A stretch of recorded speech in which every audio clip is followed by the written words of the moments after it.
You heard the man.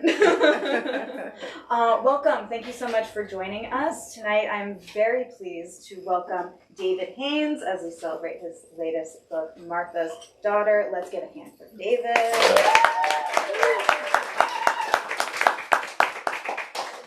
David's book is from, I would like to let you know, is from McSweeney's Of the Diaspora series, and tonight he is joined in conversation with the series editor, Erica Vital-Lazare. Let's give Erica a hand as well.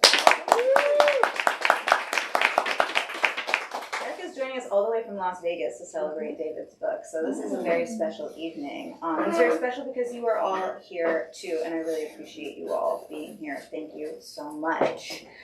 We are here in person in San Francisco. Hello, online audience. In case you're wondering where we are, I'm waving to the camera in case you cannot see what I am doing.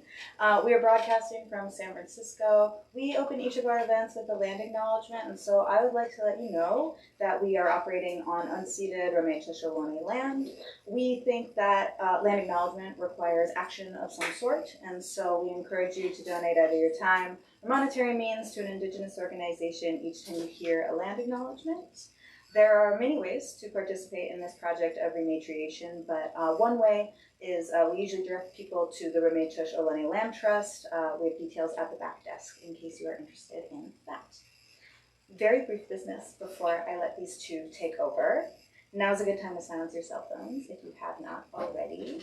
Please don't take a call in the middle of the event. That would be so embarrassing for you. But if you... That is step outside if you need to take a call. I have been told that photos are okay, so you are allowed to take photos, but they have to be good. Bad photos are not allowed, so keep that in mind as well. Please do check out our full event calendar online at greenapplebooks.com, including the event you are currently attending. We have a really great season coming up, so keep that in mind as well. If you are able, please do buy books. Please do buy books from us, your hosts for the evening, Green Apple. If you've been here before, you've certainly heard me say that when you buy books from us, not only do you support us as an independent bookstore, you support the writers who put so much work into making these books, and then you get to have a book, which might be the best part. So if you are able, we always appreciate it. And David will sign them. We'll sign them. So keep that in mind, too. Without further ado, I'm going to go ahead and introduce the two folks who are joining us tonight.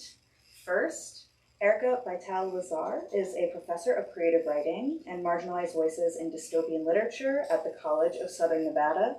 She is co-founder of the nonprofit The Abodo Collective, which hosts Our Mother's Gardens Book Festival at Abodo Urban Farm, as well, as I told you before, the editor of the literary series Of the Diaspora with McSweeney's Press. Let's give one more hand for Erica.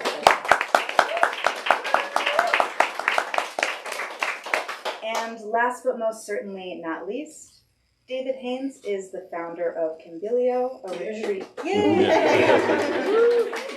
a retreat for fiction writers of the African diaspora. David is also an emeritus professor of English at Southern Methodist University, where he directed the creative writing program for 10 years.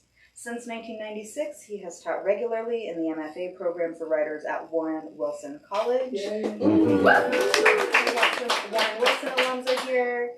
Several of his short stories have been read and recorded for the National Public Radio series Selected Shorts. And his latest book, Martha's Daughter, is the reason we are here tonight. Let's give one more hand for David Haynes. So pleased to be here with so many friends and family, and with Erica. Erica and I have never met until today. Yeah.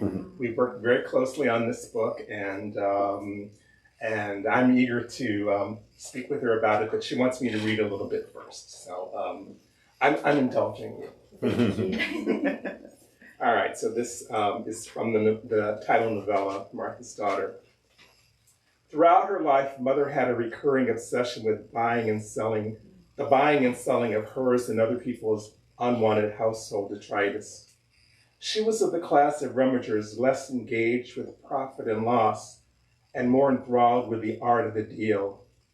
Had it been just a few weeks back that she called me at the office in one of her lucid moments to inform me that her favorite price club had on offer a pallet-sized bundle of paper towels at a members only price of $24.99, get 'em while they last. That neither she nor I had room to store more than to store many dozen rolls of paper towels, nor any imagined need for that much absorbency in our lives was beside the point. A deal was a deal. In her heyday, Mother would set those towels on a folding table and sell them for a dime a roll, her own version of a lost leader. She was the queen of the impromptu sale. The spirit struck her, and down to the main drag she'd go with her cardboard signs and her staple gun. Out on the front lawn, she'd assemble an assortment of gewgaws and whatnots and plastic dishes and boxes of sad-looking baby clothes, an inordinate amount of those emblazoned with characters from the golden years of Sesame Street. 31 St. Benedict Court, just one of many thousands of way stations for the vortex of crap that spins through the bottom rungs of our economy. Beat-up cars, pasteboard furniture, aluminum forks that bend at the resistance of a boiled-to-mush canned pea. Around and around it spins all that crap until the legs fall off of that chest of drawers and the bottom rusts out of those Chevrolets. That stained onesie with the faded face of Elmo is now a garish center square on someone's Aunt Denise's surprise Christmas quilt. And that too before long will be available on the front lawn near you, if you can fish enough bills out of your bra strap. But I am disappointing you, I know. Back when you were being trained to conceal your disdain with that oh-so-cool demeanor that attracts you so many admirers, I began my own often failed attempts to read the contempt beneath your plastic veneer. I'm sorry, I'm going to read that again. I'm nervous. Back when you were being trained to conceal your disdain with that oh-so-cool demeanor that attracts so many admirers to you, I began my own often failed attempts to read the contempt beneath your plastic veneer. Those of you, at least, who take the time to even bother to mask your scorn. As you might imagine, I actually prefer your ridicule to your patronizing simpers. And yes, I do understand your frustration. You are unused to such banality when it comes to stories from my world, and I genuinely wish I could ease your suffering. Alas, my mother wasn't the prototypical ghetto monster of your wet dreams. Martha Garrison was just weird. An odd duck, I think that's the phrase I've heard you use. What can I say? I learned back in those college lounges the perils of dramatizing inherently undramatic. What is that other animal expression that you say? The one about purses with ears? The one about the futility of a bad bluff and about playing the hand that you are dealt? This isn't the story of a monster, it's the story of a fool. I arrived home from school one day to discover that my mother had set my bedroom furniture out on the front lawn and sold it to whichever housefrau had made her the best offer. Dresser, vanity, nightstand, mattress, every pathetic stick of it, the sour linens right along with it. Me, I scrounged a bundle of sheets and blankets from the closet in the bathroom, made myself a nest amidst the now homeless piles of socks and shorts and t-shirts, and over the next few weeks made a considerable progress in my master plan to get myself the hell out of Breckenridge Hills. We both appreciate the appeal of stories from the dark side, your morbid fascination with our drug-addicted uncles and bastard siblings and fists in the face. Who could resist? Many people live those lives. Your system assures that this is and will always be the case. But those are not my stories to tell, and let's be honest, mine, while arguably tawdry, is a far less scintillating one. Here is the simple truth. People at the bottom do stupid and pointless and absurd things to scrape their way through life. That's it. The usurious payday loans and the paper-thin, cold-cut sandwiches and ketchup soup at the end of the month, someone else's old jeans over your own raggedy ass underwear, a rummage sale to pay the electric company or to pay for deportment classes at a long torn down Sears in order for your daughter to learn how to behave as a proper lady in this world. All part of mother's own master plan to usher me the hell away from my home and my neighborhood. More shameful than lurid, really. And funny, isn't it, the way we prefer to have you believe that they beat us in the face with their fists, rather than know that on most days they couldn't make change for a $5 bill. Ah, you say, but it all worked out, did it not? Look at your fabulous life. Or is that her saying that?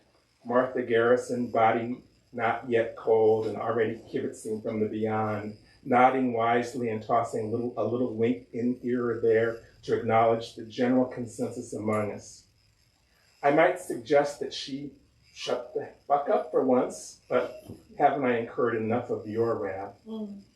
A month or so passed and a new bedroom ensemble, bargained from some other sale on some other hardscrabble cul-de-sac, greeted me in my boudoir, dressed in pink and lavender striped sheets that were pleasant to the touch and honestly somewhat fetching. The woman had exquisite taste, if you must know. If often enough, with little or no money to support that discernment. At no time in my 32 years between then and today did Mother and I exchange as much as one word about those beds. And now it goes without saying we never will. It would kill her to know that I am telling you this.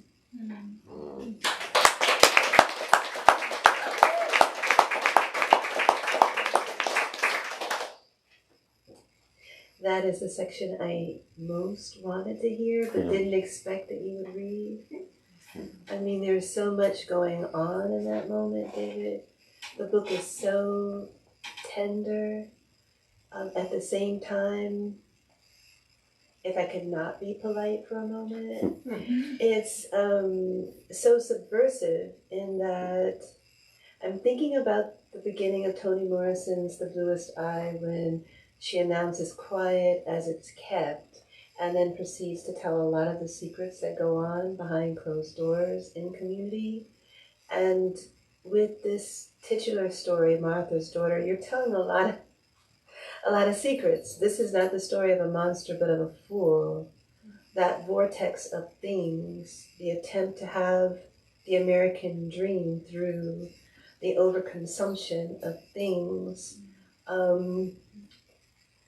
And then there's the other part. We don't talk about our mamas. Well, yeah. And Cynthia Garrison is sharing all of the flaws, all of the grievances. And there's another trespass that you're making. We don't talk about those who leave us, who depart this mortal plane.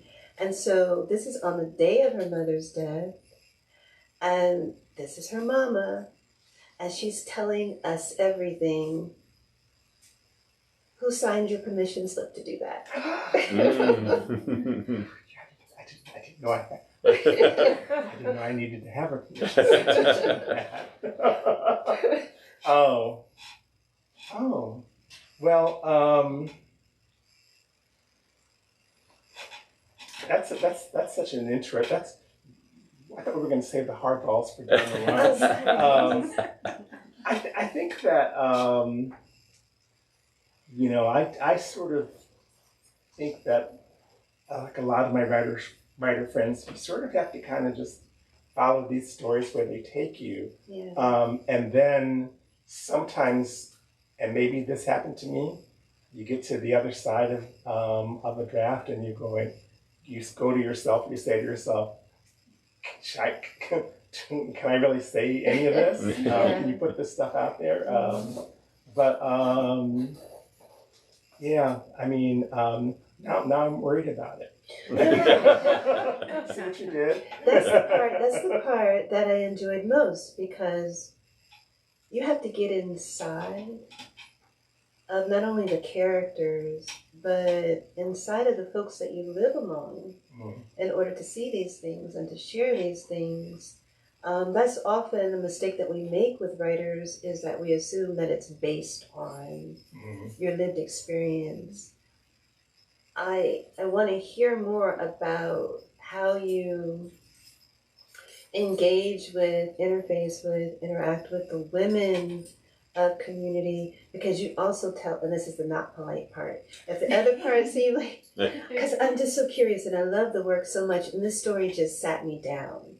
It really did. Every time I read it, I have the same reaction to it. But the other part is, Cynthia is talking very directly, I feel, to her mother's memory, yes, but that second person, that direct address to the reader, is also an opportunity to tell other secrets. She's talking to her white counterparts, women who are, I'm sure, trying to, like Janine Chalafor, resolve relationships with their mothers. But more than this, trying to resolve relationships between themselves as women across racial boundaries and territories. How did you know that? How did you know that? God, these are hard questions. This is so hard. Aren't you supposed to be asking me things like, do you write every day? Yes, I do write every day. And yes, all right. So this is. I mean, I think.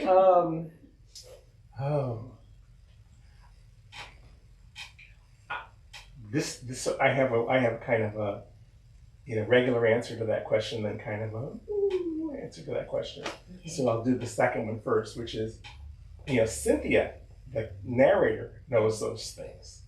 So part of what you do is just sort of find what your characters know.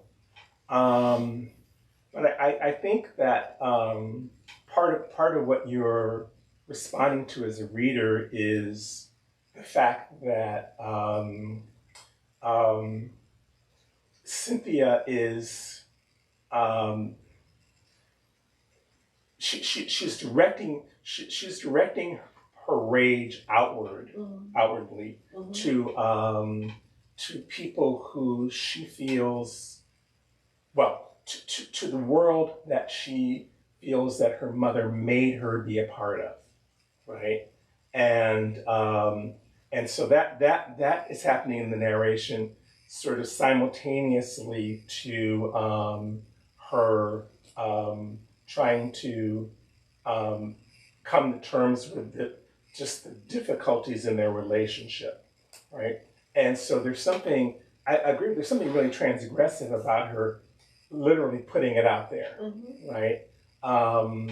But I think I'm not really answering the question you're asking about how did she know that, or it's not how did I know that. I don't know how, I'm not sure I know how I know that. I think she knows that because this is the world that she's been dropped in the middle of. And this is what she's figured out, or this is what she thinks she's figured out. Because I think another big part of the book is that she, of course, is completely unreliable. I mean, I think she's wrong about a lot of things, frankly. Like what? Like what? I think she's wrong about that she's, for example, just to give you, Jean is her coworker, and her coworker is in the car with her as she's going to claim her mother's body, and she's wrong in everything in thinking that that Janine doesn't see her. Is one of the things that she's wrong about. And she's also wrong, I think, that in thinking that the reader is gonna, also that the reader can't see Janine. Right, so she thinks she's in control of telling the reader who Janine is. But I think she's not in control of that. Janine is very much her own, emerges as her own character. Would you agree with that? Oh, definitely. And the way that you were able to balance that all within this jewel of a story. Yes, we very much see the humanity, the beauty, the love in Janine Chalafor, even though we see her first through Cynthia's eyes and therefore Martha's eyes, right? Janine is horsey, trashy, slutty, things that a Southern girl is not supposed to say. Yeah, I can't say that other one that starts with a W. Yeah, that's I can't right. say that one because I'm from Georgia. I'll say it later. And so, in so many ways, Cynthia is the embodiment of all that she disliked about her mother, the judgment. Look, I'm wearing yellow. I had on the brown for Martha. I had on a brown business jacket because she's very, very big on protocol and comporting yourself a certain way, again, to satisfy the world that she's dropping her child into.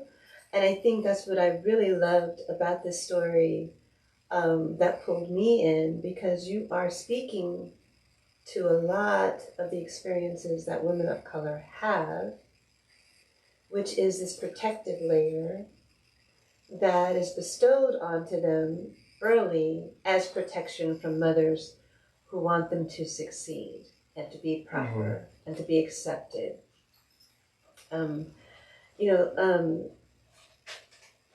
It's a very, I think he described being a Middle East envoy is the way that Cynthia sees herself when she's in conversation in the workplace, being one of few or the only, that she has to negotiate her identity in these spaces in order to gain resources, make a living, climb up the ladder. She sees Janine, who's her white colleague, as someone who is also a striver, but there's no real allegiance as the story begins. She sees her more as the you in that pronoun, the other side, but by the story's end, they're so beautifully allied. Did you always have that point of arrival in mind? No, it took a long time to get to the end of this book, to the end of the novella, to figure it out. It was, this is one of the things that sort of comes from, having sort of many decades of excellent craft lectures hammered into your head. Maybe giving one or two of them, is that I think I really maybe imagined from the beginning that, okay, this is just going to be a Janine hate fest. And then of course it couldn't be, right? I mean, it would be a very different book if Janine were allowed her humanity. And I think that I was so busy trying to figure out how to resolve the story in general, that I just as it was sort of writing, as the book was creating itself, or the novella was creating itself, before I knew it, Janine was a whole person, and there was that moment it was able to have, therefore, that kind of grace at the end. Beautiful, and they're eating together, right? And then they're sharing stories. We hear about Janine's mother, who's a different kind of mother, polar opposite to Martha.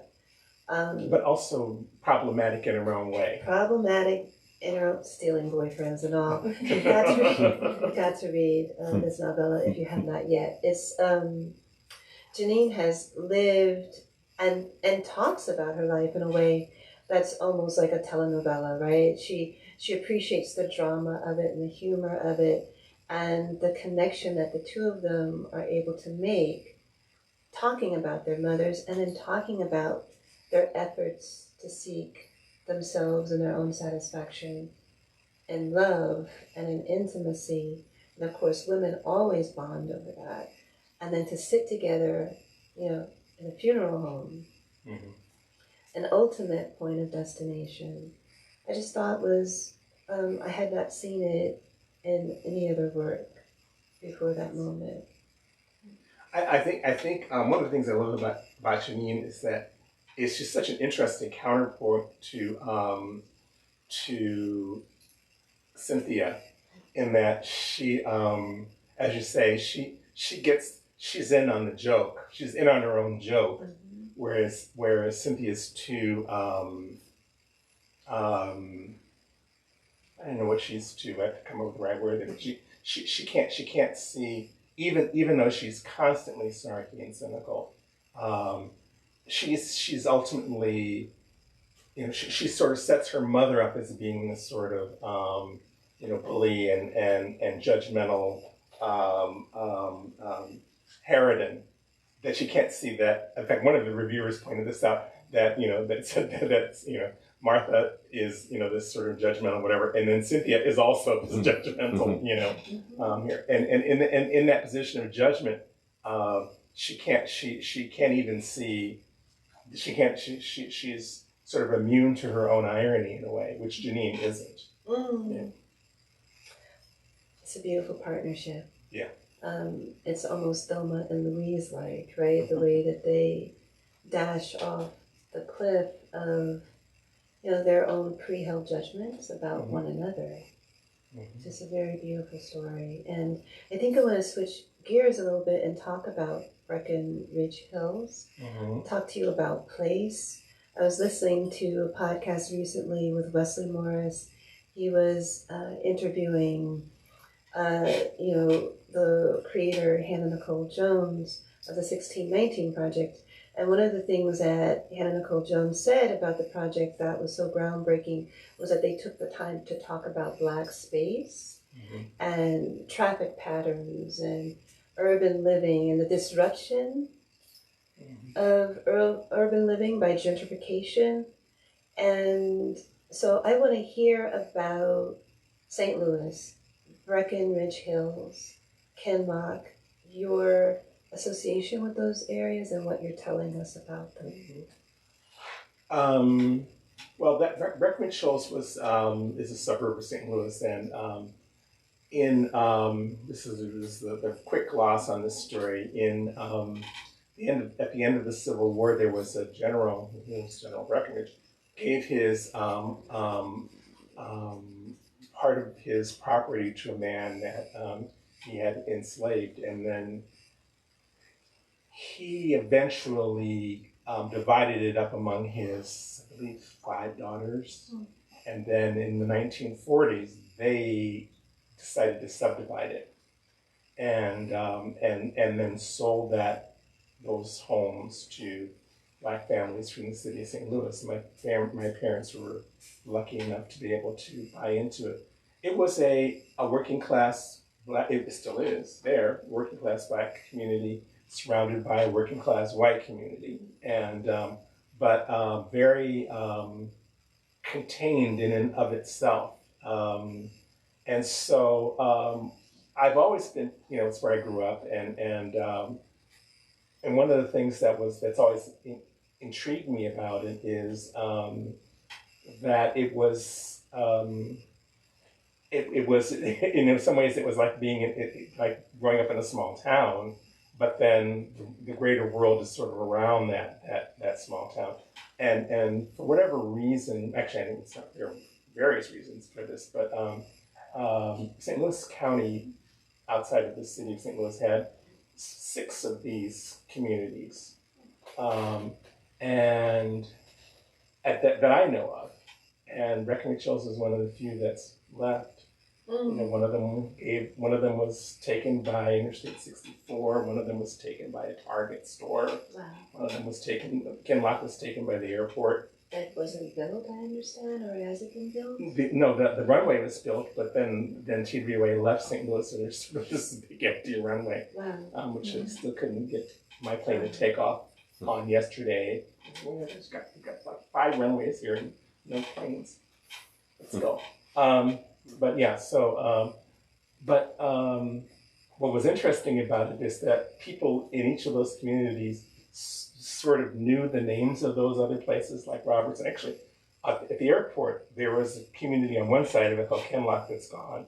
The other side of that runway, there's a community called Robertson, and it's also gone. Wow. So, but folks, there were some, relatives that maybe lived in one place or the other, but for the most part, these were sort of very individual places that people sort of, the same 40 families were there, my entire growing up, and there are still folks that were there, when I was growing up are still there. Still holding on. Still holding on, yeah. So. What are you saying about consumerism in community? You're talking about the vortex of things and those on the lower rung, kind of amassing and accumulating and then recycling. And what are you saying about that vortex for us? Another reviewer pointed out this weekend, I don't know what it was, that aspect of the collection, and that it's sort of a theme that recurs across the stories. And I believe the way that, this is a paraphrase, but the way that they talked about it was using consumerism, or the things that one consumes become a comfort, or way of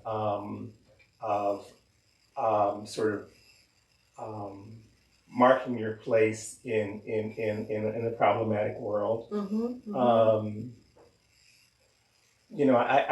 I think I've always thought of consumerism as being not a local problem, though.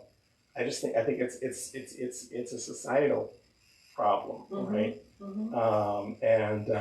So it isn't uncommon for my characters in any of my novels, or certainly in these stories, to end up at the mall at some point or the other. They're going to end up at the mall, even as the mall is not the mall that was there. It's now. I think one of the stories, I think she's at the mall that used to be the mall she goes to is now the Black Mall. Yes. Right. So because it's now become a different collection of stores, but it's still the mall. It's still the mall. Yeah. You do name Marshall Fields, I'm thinking of, and right by your side, even carrying the name of one of the bigger stores that no longer exists. No longer exists, yeah. Right. Yeah. Yes, it is an American obsession, self-soothing, perhaps? It's both that, and it's also this sort of, it becomes sort of this unconscious thing that you do. You sort of buy things, right? And then it's also almost treated like a duty, right? And if you listen to economics podcasts or economics programs, they're talking about how it's consumers that hold the economy up, and then if there's anybody on there that has any common sense, they say which is problematic on its face, right? Yes. But do buy books. And lots of them.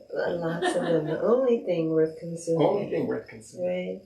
Right. I wanted to ask you about Everyday Heroes, which is a turn towards something that's more speculative for you. We have Ghetto Man, and I couldn't help but think, look, please forgive me again. I don't need to. But the disintegro, which decimates his family as a child, and then leaves him with these powers. And it struck me that you were perhaps not trying to put words into the book, but it did strike me that there was something there again about gentrification, and also the ways in which integration changed community. So disintegro as, desegregation, the breaking apart of family and community in so many ways. Of course, there's an upside to that. One of the things I was thinking about when I was, actually, this is, I'm going to go sort of in the side door of this. So almost, with the exception of the novella, and maybe 2 other stories of the 11 stories, I only write stories when people ask me to write stories. What? So all of them have been because people asked me. So somebody asked me to write that story because they were putting together a collection of superhero stories. And so I bring that up because I thought, I'm not a big sort of superhero person, and even though that story is, sort of came about around the time of the rise of the Marvel Universe, which I know nothing about, literally know nothing about, and so I had to think about how to write a story about that was where there was superhero present, but I didn't want to have any kind of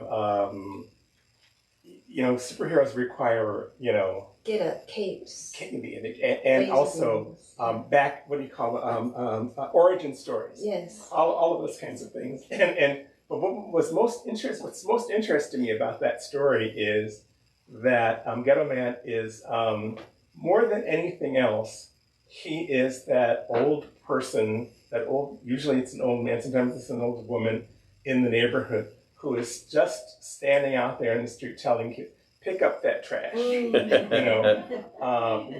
need to pull up those drawers. You all stop that nonsense. That's who the character is, right? And so I kind of wrapped that character in this sort of semi-mythological package, but really that's what I was really interested in, and those are the kinds of people that end up disappearing when gentrification takes place or when communities are destroyed. You lose those older people who are simply there holding things down, right? And when you not to rag on my sister, who better not be watching this, but she and her husband live in a perfectly lovely house in a perfectly beautiful, lovely suburb, and there's no there's nobody out there telling those kids to pick up their maybe there doesn't need to be, but but it also doesn't feel like a community sometimes because everybody's sort of in their house and you never see anybody walking or whatever. So he's that guy that's out there walking up and down the street all day, minding other people's business by holding the community together. But you need those people, right? And a real community has those people. Recommend Chills had those people, right?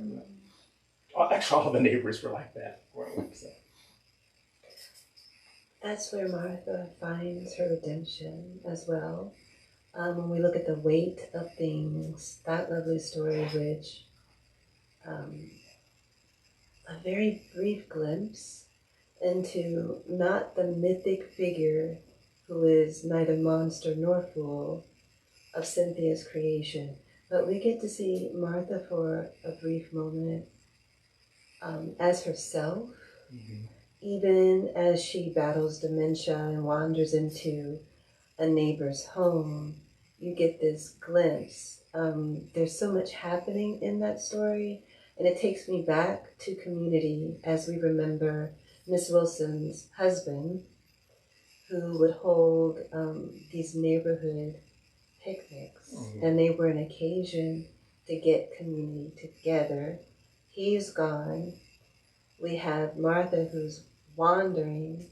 We have Miss Wilson who tries to hold a garage sale to some success, but it still is missing something.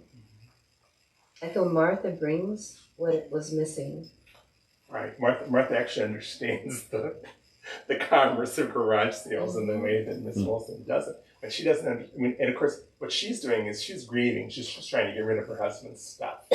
and part of the dilemma in the story is she can't actually set any of the good stuff out on the lawn. She only sets out, stuff that nobody wants, and she just can't quite get rid of those CDs that she'll never listen to again. And neither will anyone else. But yeah, I think that it's the Martha who, in the novella, it's the Martha that Cynthia doesn't talk about much, right?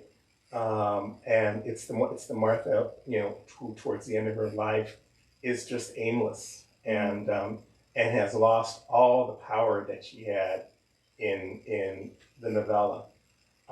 And what I think is so interesting about that story is actually what it tells you about Cynthia, who's not in the story. Mm.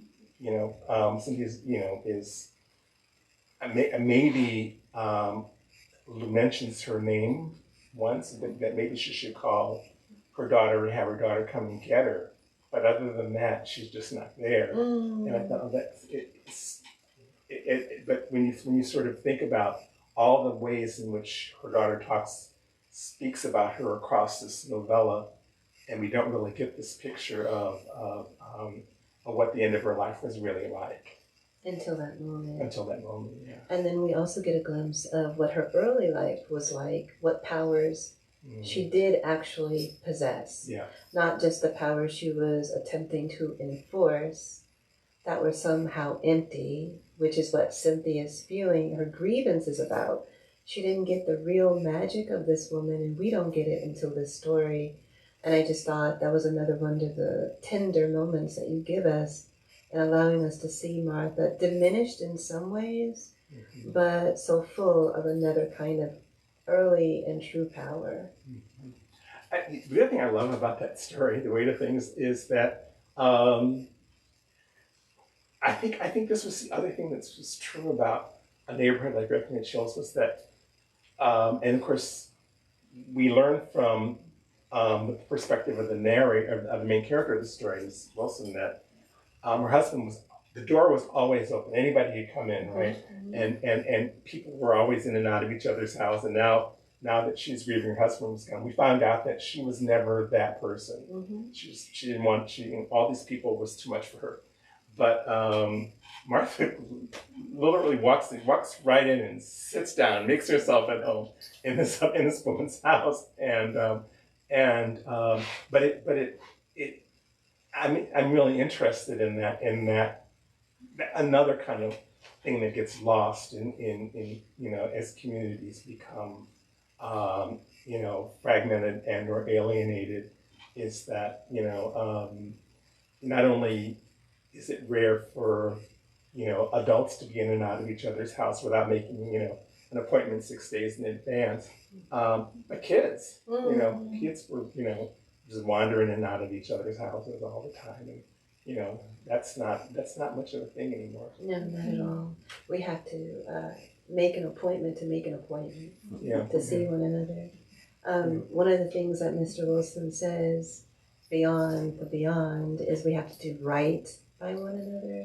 And so I've been given the 5-minute signal, and so I want to ask you before we end about the American Heritage Trail, which the first sentence begins something like, it was a time of optimism, and Carlos was building more houses than ever before. And I was wondering, when you began that story, what was happening on a socio-political level and what's happening now? Carlos wouldn't be experiencing that great rush of opportunity to build unhindered and free, perhaps. I mean, when you wrote that story, there's no way you could have anticipated today. So can you give us a brief, and it's set outside of Washington. You take us away from St. Louis, you bring us to the very seat of our democracy, and you show us a democracy built on doing right by one another.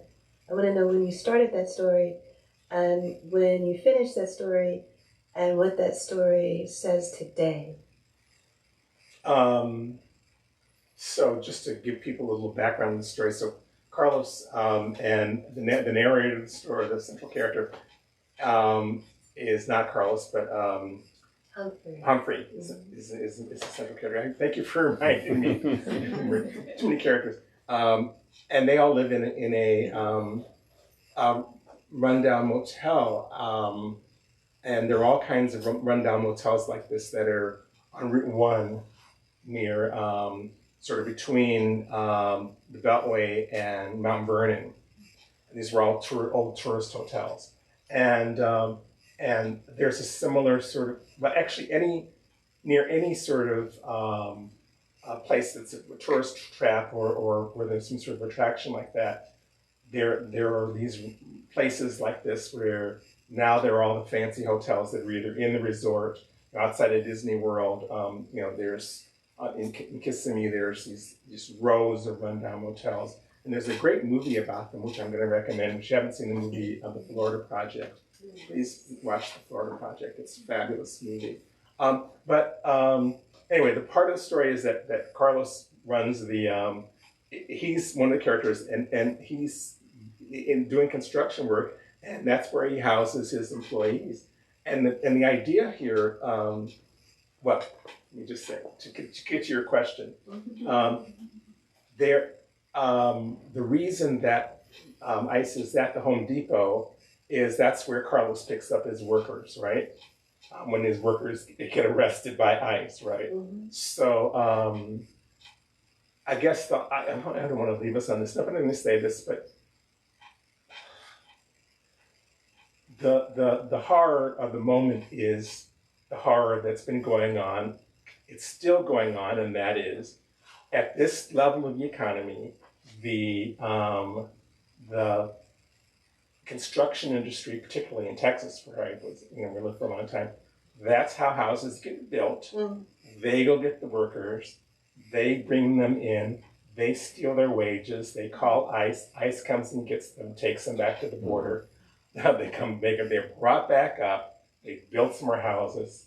The contractor calls ICE, ICE takes them back to the border. So none of this is new. What's going on right now? This has been going on. This cycle has been going on, and it'll continue to go on. It goes on in farms. It goes on in factories, and so now the press is. No, I'm not going to do it. Ask me a fun question. Okay, I'll ask you one. Sorry. Second. Oh, somebody in the audience can ask me a fun question. Yes, I think Cara is holding up. Is it time for Q&A? I'm trying to think of a positive note to end on because it's such a beautiful book, David. It truly, truly is. And I'm so honored that you asked me to come and sit in conversation with you about it. It is, and yes, I am a little dark right now. It's the Southerner in me. I'm fascinated by the way in which it seems you were able to presage many of the lovely things that you were establishing with that final story. The community that gathers there across generations, across ethnicities, nationalities. That hotel on the edge of that highway is the perfect reflection of what America can be. So I think that's my positive note. That's a good place to end that discussion. But any questions you want to ask? You just have to have a question. Yes. I do have a question. I don't know if it's a fun one, but I'm interested in your writing a superhero story on commission, essentially, or like being that request. I'm both interested in how that comes in and how your process in writing a story like that differs from writing something that comes from yourself. Well, it's interesting. So let me put the larger context in there, which is I always think of myself as primarily a novelist. I write novels. I love writing novels, and I've written 7 novels. I can't remember how many novels I read. That's a terrible thing. Written a bunch of novels, and but which is the reason why I probably haven't written very many stories.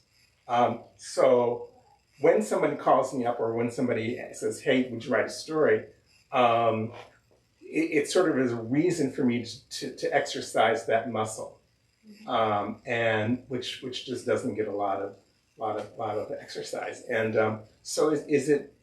I think part of what you're asking too is this idea of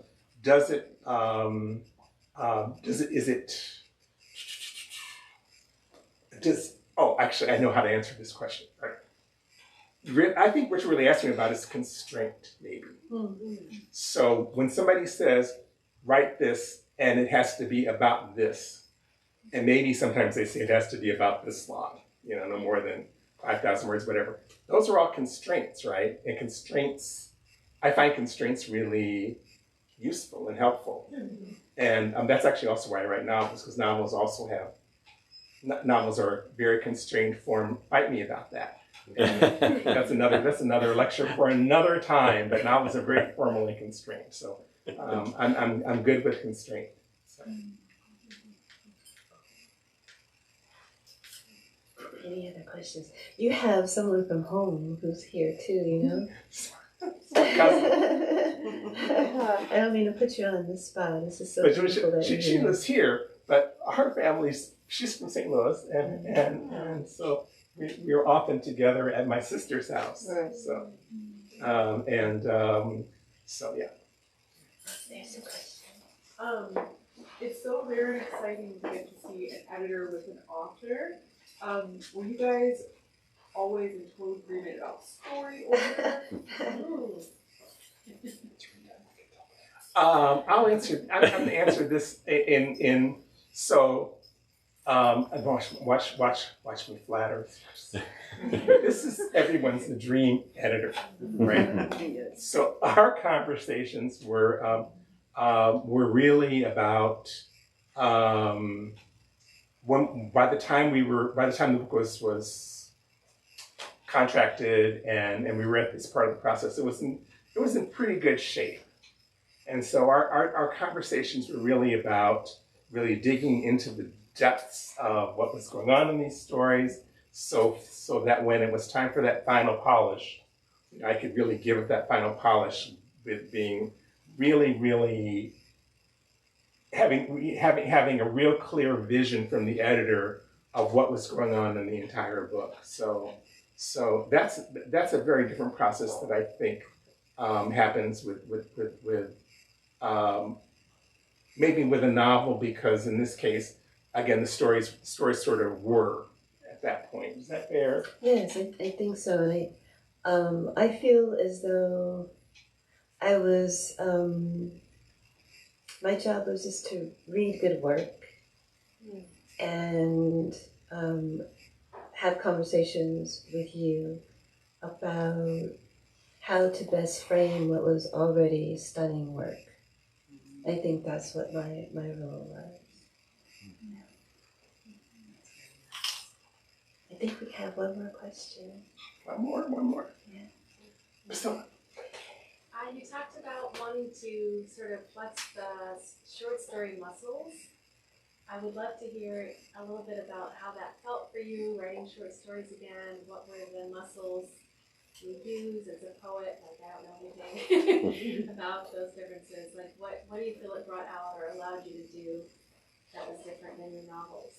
It's a great question, and just to be clear, so these stories were some of them go back many years, and some of them have been written more recently. And the way that all of that happens for me is, and this is actually something I heard, I think the novelist Dan Beatty talk about this as well. Sometimes when I'm not, when I'm either stuck in a novel or I'm between novels, I'll write a story. So I just find them to be very, very different kinds of things. I think that for what feels different about a short story is I find them harder to write because I have to figure out an idea and figure out or conceive of a structure, conceive of an arc that is limited, right?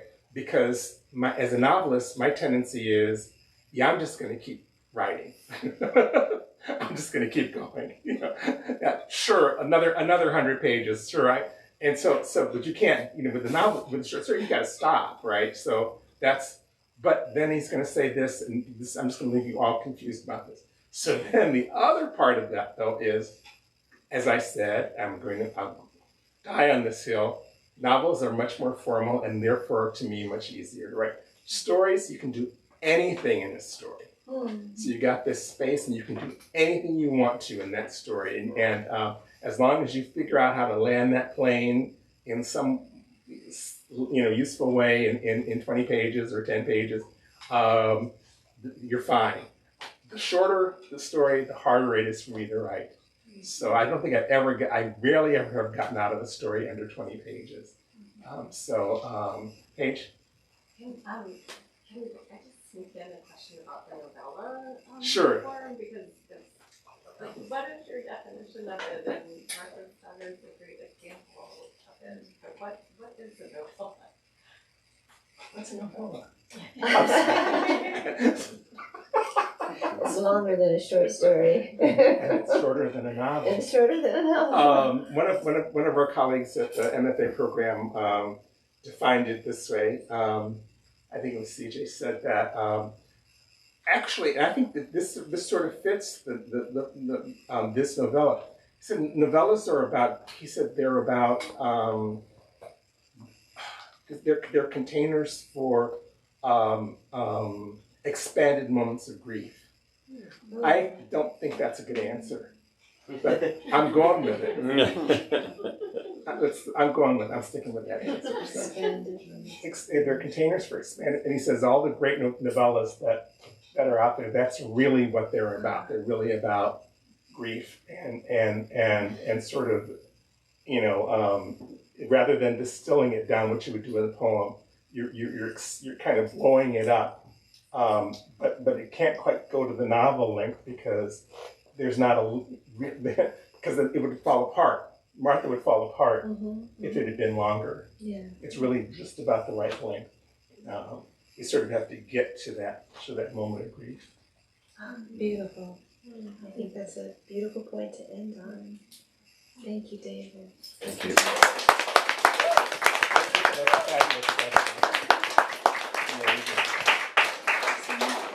Can we keep it going for David Haynes?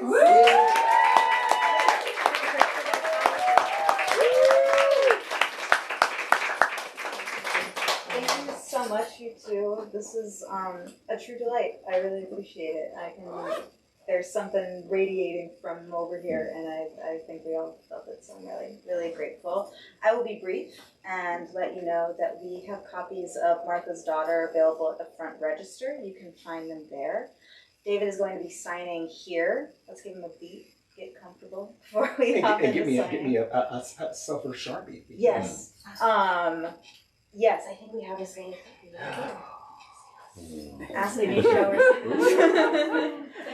If you have any other questions, let me know. Otherwise, we will see you next time. Thank you so much. Thank you.